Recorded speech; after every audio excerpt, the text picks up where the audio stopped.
Observatorio da Sociedade da Información en Galicia acaba de publicar o informe sobre as competencias dixitais da poboación galega en 2025. O estudo analiza o comportamento no indicador oficial de referencia sobre habilidades dixitais da Unión Europea dende 2015. En España, calcúlase cos datos recollidos nunha enquisa do Instituto Nacional de Estatística. Basease na análise das actividades que se fan nos ámbitos da información e alfabetización de datos, comunicación, creación de contidos dixitais, resolución de problemas e seguridade dixital. Os resultados de 2025 amósannos como avanza a digitalización de toda a poboación en Galicia.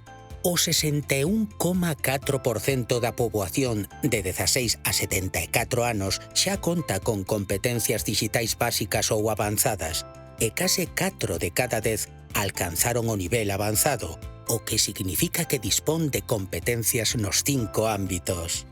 Galicia reduce a distancia coa media española de competencias avanzadas e mellora a media europea nas avanzadas e na suma de básicas máis avanzadas. A idade inflúe nas competencias dixitais, pero a fenda diminúe. Cada vez máis persoas maiores teñen habilidades dixitais.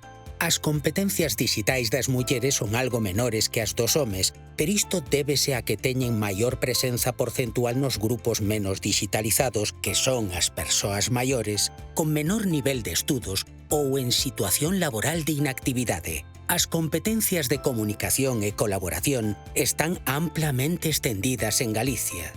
Son prácticamente universais entre a poboación máis nova. Pola contra, a creación de contidos dixitais é a competencia menos desenvolvida e con maiores diferenzas por idade, nivel educativo ou ingresos no fogar. Galicia avanza con paso firme cara a unha sociedade dixital máis inclusiva, pero é preciso reforzar a formación dixital dos colectivos máis vulnerables. Neste senso, Amtega está a traballar arreo e en 2025, Amtega expediu un total de 42.214 certificacións de competencias dixitais. Pódense consultar os resultados detallados na web de OSIMGA.